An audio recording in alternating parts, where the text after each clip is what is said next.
अस्सलाम वालेकुम स्टूडेंट्स। तो स्टूडेंट्स, मेरा नाम सैयद कमर अब्बास है। इससे गुज़िश्ता लेक्चर में हमने मलेरिया के बारे में तफसील से पढ़ा। आज हम बायोलॉजिकल मेथड के बहुत ही अहम इक़दाम के बारे में पढ़ने वाले हैं, जो कि थ्योरी और लॉ और प्रिंसिपल हैं। थ्योरी, लॉ और प्रिंसिपल के बारे में तफसील से पढ़ने के बाद हम बायोलॉजिकल मेथड के तमाम मराहिल उसका एक मुख्तसर सा खुलासा भी करेंगे। तो आइए चलते हैं ग्लास पॉट की जानिब। स्टूडेंट्स, आज हम जिन टॉपिक्स के बारे में पढ़ेंगे वो है थ्योरी और लॉ और प्रिंसिपल। इन टॉपिक्स के बारे में पढ़ने के साथ साथ आज हमने अभी तक जितना भी बायोलॉजिकल मेथड के बारे में पढ़ा उस सब का खुलासा भी करेंगे। तो सबसे पहले हम पढ़ते हैं थ्योरी। थ्योरी क्या है? अगर आपको याद हो, हमने गुज़िश्ता लेक्चर्स में हाइपोथेसिस के बारे में पढ़ा था। हाइपोथेसिस क्या था उसके बारे में हमने तफसील से पढ़ा था। अगर मैं मुख्तसर करता चलूं, हाइपोथेसिस एक ऐसा बयान था जो मुशाहिदात की वजाहत करता है और जो तहकीक तलब बयान होता है, यानी जिसकी अभी हमें हकीकत पता नहीं होती कि ये बयान सही है या गलत है। तो वो बयान जो तहकीक तलब होता है और जो हमारे मुशाहिदात की वजाहत कर रहा होता है, उस बयान को हाइपोथेसिस कहा था। और फिर उस हाइपोथेसिस से डिडक्शंस अखज़ की गई और फिर तजर्बात के अमल से गुजरने के बाद हमें पता चलता था कि हमारा हाइपोथेसिस सही है या गलत है। तो आज जो हमने पढ़ना है वो है थ्योरी। थ्योरी क्या है? थ्योरी बुनियादी तौर पर हाइपोथेसिस ही है, लेकिन कौन सा हाइपोथेसिस? ऐसा हाइपोथेसिस जो तजर्बात पर साबित कदम रहे। इसका क्या मतलब है? यानी ऐसा हाइपोथेसिस जो बार बार तजर्बात करने के बावजूद भी गलत साबित ना हो। आप एक हाइपोथेसिस को चेक करने के लिए उस पर बार बार तजर्बात कर रहे हैं कि जो हमारा हाइपोथेसिस है, ये जो हमारा बयान है किसी बायोलॉजिकल प्रॉब्लम के बारे में, किसी जानदार से मुतल्लिक सवाल के बारे में, ये जो जवाब है, ये जो हाइपोथेसिस है, इसको आपने चेक करना है तजर्बात करके। और आप हाइपोथेसिस पर बार बार तजर्बात कर रहे हैं और आपका हाइपोथेसिस बार बार तजर्बात करने के बावजूद भी गलत साबित नहीं हो रहा। तो ऐसा हाइपोथेसिस जो बार बार तजर्बात करने के बावजूद भी गलत साबित ना हो, उस हाइपोथेसिस को थ्योरी कहते हैं। तो हाइपोथेसिस ही थ्योरी बनता है, लेकिन कब? जब हाइपोथेसिस पर बार बार तजर्बात किए जाए। और ऐसा हाइपोथेसिस जो बार बार तजर्बात करने के बावजूद भी गलत साबित ना हो, वही हाइपोथेसिस थ्योरी की शक्ल इख्तियार कर लेता है। तो अगर हम थ्योरी की तारीफ करना चाहे, थ्योरी है क्या, तो हम थ्योरी की तारीफ कुछ इस तरह से करेंगे। तो थ्योरी क्या है? ये हाइपोथेसिस हैं। कौन से हाइपोथेसिस हैं? आइए इसके बारे में हम लिखते हैं। तो थ्योरी क्या है? ऐसा हाइपोथेसिस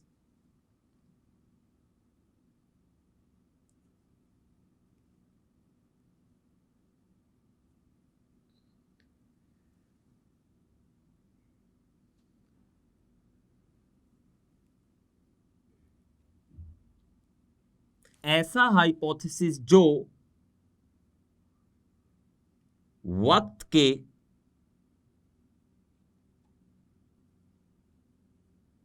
इम्तिहान में कायम रहे।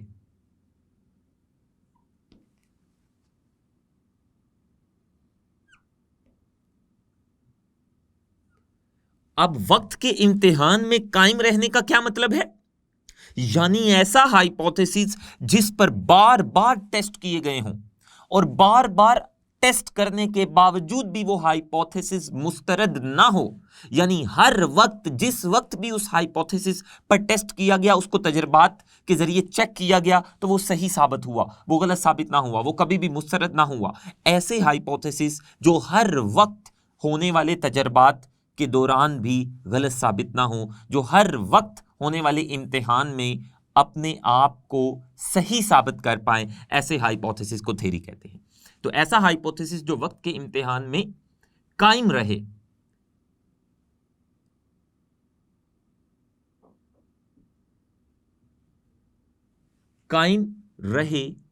यानी क्या मतलब है इसका? यानी अक्सर तजर्बात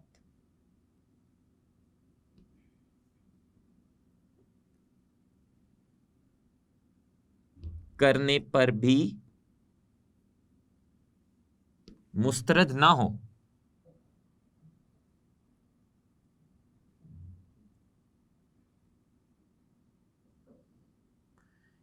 ऐसा हाइपोथेसिस थ्योरी बन जाता है।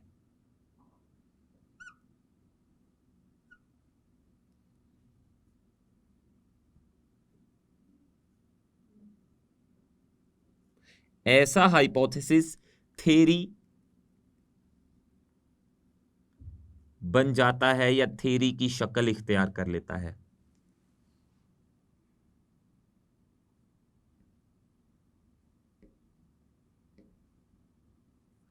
तो थ्योरी क्या है? बुनियादी तौर पर हाइपोथेसिस ही है, वो वाले हाइपोथेसिस जो बार बार तजर्बात, बार बार टेस्ट, बार बार इम्तिहान के बावजूद भी गलत साबित ना हो और हर बार सही साबित हो। ऐसे हाइपोथेसिस जो कभी मुस्तरद ना हो, हर लम्हे हर वक्त होने वाले इम्तिहान में कामयाब रहें और गलत साबित ना हो, ऐसे हाइपोथेसिस थ्योरी की शक्ल इख्तियार कर लेते हैं।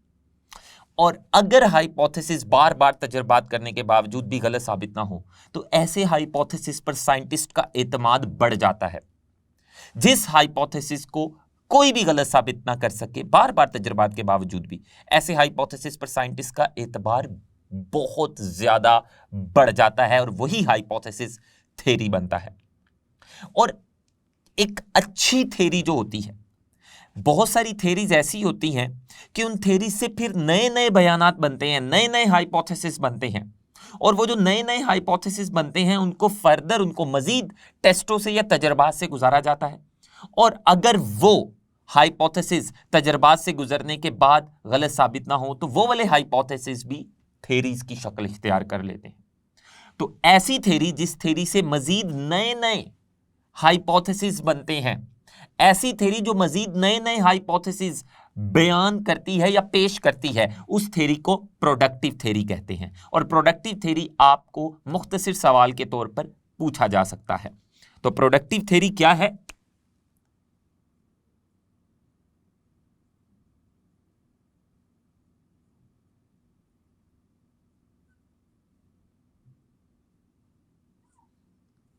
प्रोडक्टिव थ्योरी ऐसी थ्योरी होती है जिस थ्योरी से मजीद नए नए हाइपोथेसिस निकलते हों, मजीद नए नए बयानात निकलते हों, और वो जो नए नए हाइपोथेसिस प्रोडक्टिव थ्योरी पेश करती है, उन नए नए हाइपोथेसिस को मजीद टेस्टों से या तजर्बात से गुजारा जाता है, और तजर्बात से गुजरने के बाद अगर वो सही साबित हो जाए तो उन हाइपोथेसिस से भी थ्योरीज बनती हैं। तो प्रोडक्टिव थ्योरी क्या है? ऐसी थ्योरी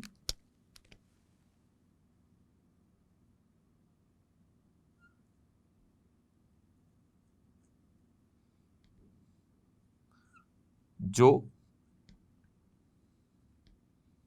मजीद नए नए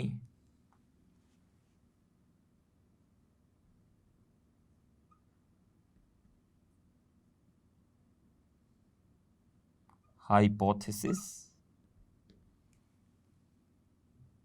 पेश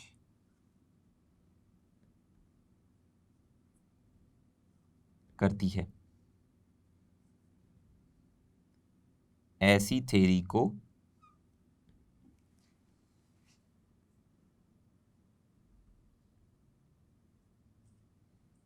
प्रोडक्टिव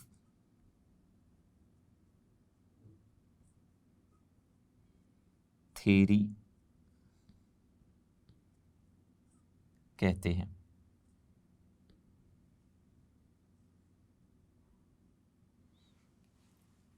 तो ये था प्रोडक्टिव थ्योरी और थ्योरी।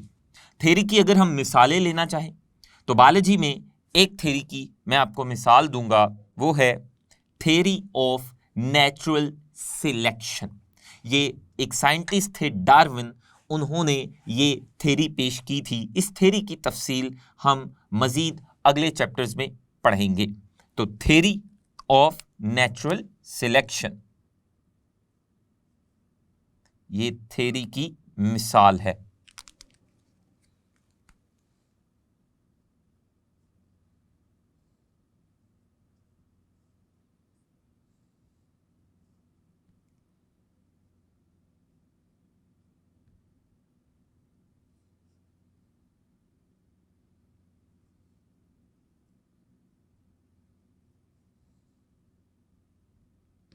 तो थ्योरी ऑफ नेचुरल सिलेक्शन एक थ्योरी है जो कि डार्विन ने पेश की थी। और थ्योरी कब बनती है? जब हाइपोथेसिस पर बार बार तजर्बात किए जाएं और वो हाइपोथेसिस बार बार तजर्बात होने के बावजूद भी गलत साबित ना हो, कभी मुस्तरद ना हो, हर इम्तिहान में कामयाब हो, वो वक्त के इम्तिहान में कायम रहे, कभी भी मुस्तरद ना हो, ऐसा हाइपोथेसिस थ्योरी कहलाता है। अगला जो हमारा टॉपिक है वो है लॉ और प्रिंसिपल। लॉ या प्रिंसिपल क्या है? अभी हमने थ्योरी के बारे में पढ़ा। थ्योरी किससे बनी थी? हाइपोथेसिस से। कब? जब हाइपोथेसिस पर बार बार तजर्बात किए गए और वो गलत साबित ना हुआ तो वो थ्योरी बन गया। अब ये जो थ्योरी बनी है, इस थ्योरी को बहुत बड़े बड़े साइंटिस्ट दुनिया के चैलेंज के तौर पर कबूल करते हैं और वो बड़े बड़े साइंटिस्ट थ्योरी को गलत साबित करने की हर मुमकिन कोशिश करते हैं। वो बड़े बड़े साइंटिस्ट हर मुमकिन कोशिश करते हैं कि जो थ्योरी बनाई गई है इसको झुटलाया जाए। लेकिन जब वो साइंटिस्ट थ्योरी को झुटलाने की कोशिश करते हैं, उस थ्योरी को तजर्बात से गुजारते हैं, लेकिन अगर वो अपने तजर्बात के दौरान थ्योरी को गलत साबित करने में नाकाम हो जाए, बार बार बड़े बड़े साइंटिस्ट दुनिया के उस थ्योरी को गलत साबित करने के लिए तजर्बात करते हैं, लेकिन फिर भी उस थ्योरी को गलत साबित करने में वो नाकाम हो जाए, तो तब वो थ्योरी एक लॉ की शक्ल इख्तियार कर लेती है या प्रिंसिपल की शक्ल इख्तियार कर लेती है। तो लॉ या प्रिंसिपल क्या है? दरअसल ये एक ऐसी थ्योरी है जिस थ्योरी को बड़े बड़े साइंटिस्ट चैलेंज के तौर पर लेते हैं और हर मुमकिन कोशिश करते हैं कि इस थ्योरी को जुटलाया जाए, लेकिन वो थ्योरी उन साइंटिस्ट के इस तरह के मशकूक तर्ज अमल के दौरान भी कायम रहती है और गलत साबित नहीं होती। ऐसी थ्योरी लॉ और प्रिंसिपल की शक्ल इख्तियार कर लेती है।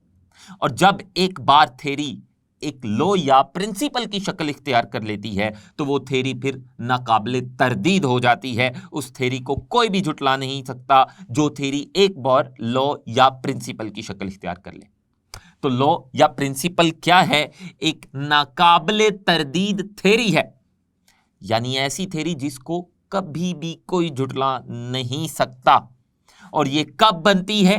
जब बड़े बड़े साइंटिस्ट थ्योरी को झुटलाने की हर मुमकिन कोशिश करते हैं, लेकिन वो अपनी इस कोशिश में नाकाम रहते हैं और थ्योरी उनके इस मशकूक तर्ज अमल से भी कायम रहती है, रद्द नहीं होती, तो तब वो थ्योरी लॉ और प्रिंसिपल की शक्ल इख्तियार कर लेती है। तो ये लॉ या प्रिंसिपल क्या है? बेसिकली बुनियादी तौर पर ये भी एक थ्योरी है। तो वो कौन सी थ्योरी है ये हम लिख लेते हैं। जब थ्योरी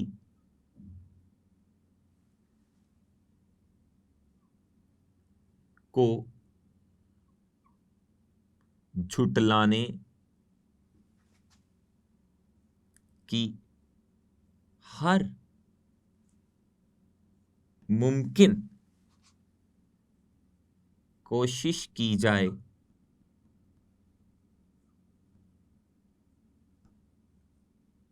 लेकिन वो थ्योरी इस तरह के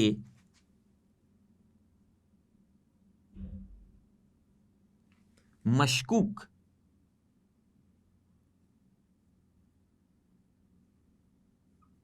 तर्ज अमल में भी कायम रहे।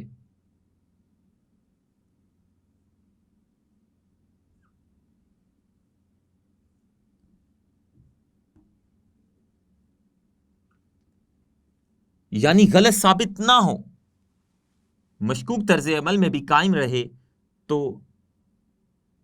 ऐसी थ्योरी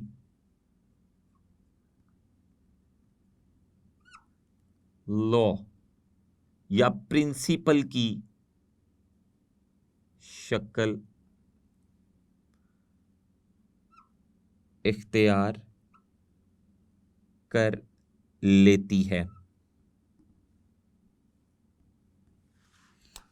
और जो साइंटिफिक लॉ होता है, ऐसा लॉ जो साइंस का लॉ होता है, साइंटिफिक लॉ एक ऐसी हकीकत होती है जो कभी भी तब्दील नहीं होती। जो फितरत की मुस्तकिल हकीकत होती है वही साइंटिफिक लॉ होती है। जब एक बार थ्योरी लॉ बन जाती है तो इस लॉ को तब्दील करना बहुत मुश्किल हो जाता है।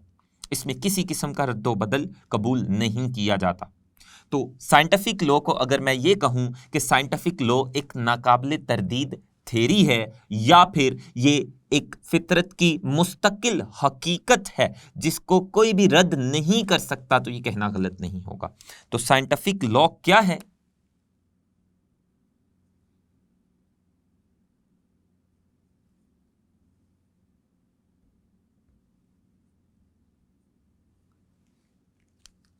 फितरत का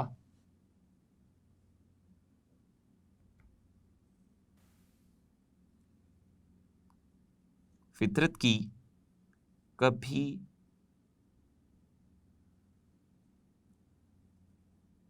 भी तब्दील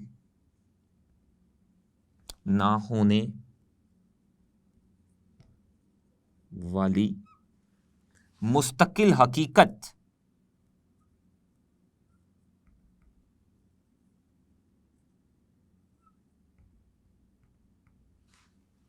साइंटिफिक लॉ कहलाती है। और साइंटिफिक लॉ को मैं कुछ इस तरह से भी इसकी तारीफ कर सकता हूं कि साइंटिफिक लॉ एक नाकाबिले तरदीद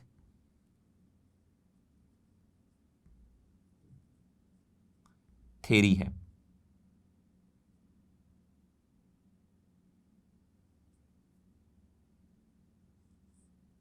यानी एक ऐसी थ्योरी है जिसकी तरदीद, जिसको रद्द करना मुमकिन नहीं है। अगर हम साइंटिफिक लॉज की मिसालें लें तो दो मिसालें हम यहां पेश करेंगे। एक है हार्डी विनबर्ग लॉ,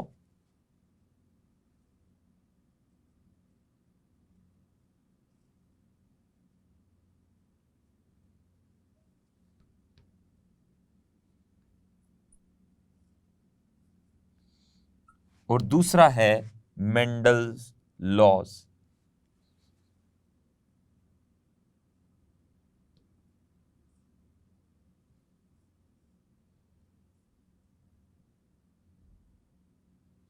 तो ये दो साइंटिफिक लॉज की मिसालें हैं। तो ये हमने पढ़ा लॉ और प्रिंसिपल के बारे में। अब हम एक खुलासा कर लेते हैं। अभी तक हमने बायोलॉजिकल मेथड के बारे में जितना भी पढ़ा है उसका अगर हम खुलासा करें तो वो कुछ यूं होगा। सबसे पहले बायोलॉजिकल मेथड में आपको बायोलॉजिकल प्रॉब्लम की पहचान करना पड़ती है। बायोलॉजिकल प्रॉब्लम हम पढ़ चुके हैं, जानदार के बारे में कोई भी सवाल जो आपके जहन में आता है। तो बायोलॉजिकल प्रॉब्लम की पहचान के बाद आप मुशाहिदात करते हैं।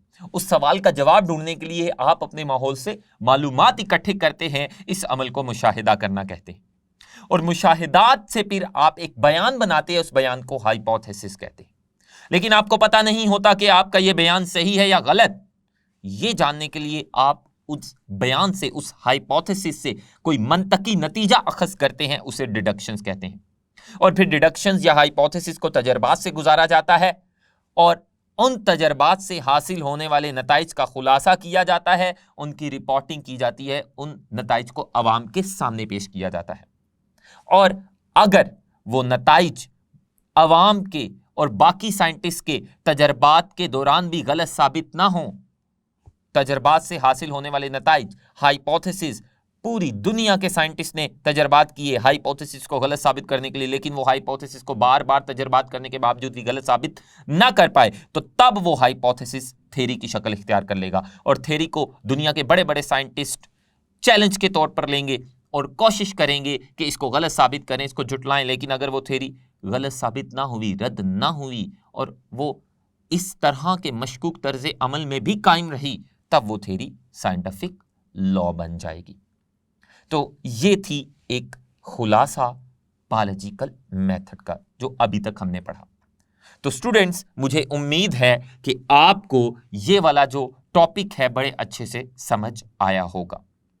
इंशाल्लाह अगले आने वाले टॉपिक्स में हम डेटा के बारे में तफसील से पढ़ेंगे और डेटा को कैसे तरतीब दिया जाता है और उसका तज्जिया कैसे किया जाता है वो भी हम तफसील से पढ़ेंगे।